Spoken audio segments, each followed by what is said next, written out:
Howard Schultz is a stupid weenie who's never gonna be president, but he is going to waste a lot of our time along the way. And look, in most quarters of the internet and the real world, he has been met with, at best, jokes, at worst, heckles, I guess, although he was received at least somewhat well on The View.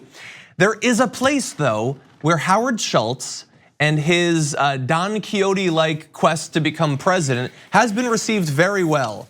And that is Fox News. So let's take a look at some of the things that people on Fox News and Fox Business have been saying about Howard Schultz. Stuart Varney said if Schultz runs as independent, he splits the leftist vote in the Democrats and puts Donald Trump back in for a second term. So look, that means that Varney's in favor of it.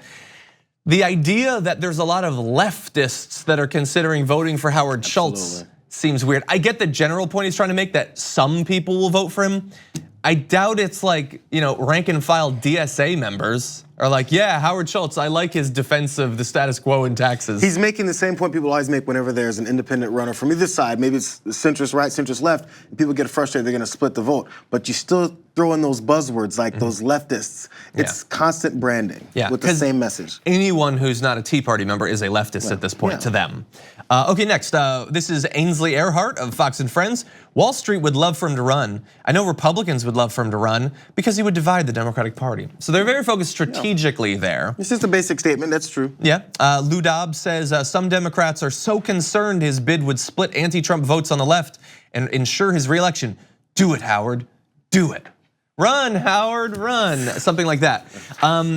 Again, is it really splitting the it could. Look, anyone who runs as an independent, if they actually get on the ballot across the 50 states, they will get some votes. It generally, historically, doesn't pass 1%, 2%, 4% or whatever, but it could. Has there been a poll where he gets 1%? Right, well. Or 2%? Like, have we seen that? There's been a million quotes like this over the past 3 days. There is, as far as I know, no data to back up any of it. This is exactly what I think he's gauging in these media stints he's going on. It's like, let's see. He even said it when he was talking. I think it was with CNBC in that interview. He's like, we'll go out in the country and we'll see what people think of me. Yeah. He's getting engaged for it. Okay, that's fine. To see where the numbers will be. Axios and SurveyMonkey, please run some numbers and see. I think that the most common response will be who, and then next him. We'll see. I saw Stephen Colbert. He tweeted. He's very appealing to the people who stood in a bathroom in Starbucks and thought, the guy in charge of this should be in charge of everything.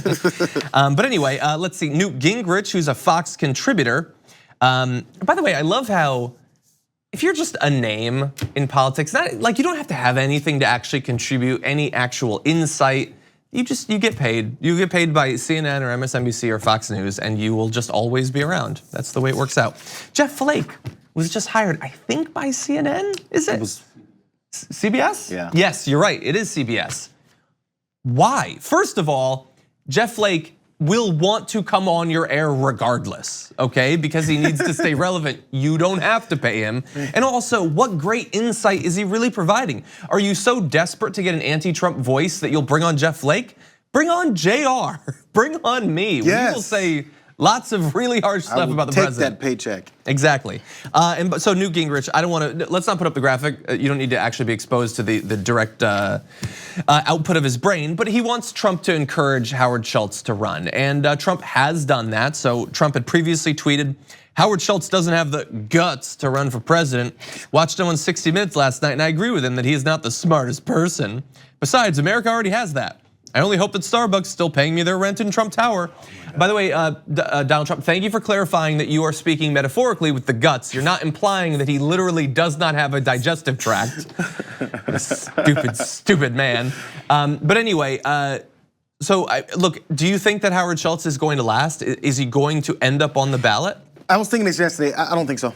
No? And I can't tell you a concrete reason why, but again, it was back to him saying he's trying to get a gauge, and there's not many positive things coming out outside of the people saying, and if you're watching this, if you're Howard Schultz and you're watching it and watching the reaction from many people on, say, Fox News, you're thinking, the only people who want me to do this are the people who have me split the Democratic vote, which maybe that's his motivation, because we saw his motivations based in disrupting Medicare for all and also tax increases for the wealthy. Exactly. That's his agenda, and that would help. That's a Republican mindset. And he's like, well, look, I'm okay with helping that stick around. That's what I want. Yeah, I feel like if you Those aren't two actually gauges, want him to split the vote, you need to be quieter about it on Fox News. Yeah. Like, you're really giving up the game. Yeah. And anyway, I'm honestly not that worried. Just have the guy talk more about taxes, and he will write himself off into irrelevancy from my point of view.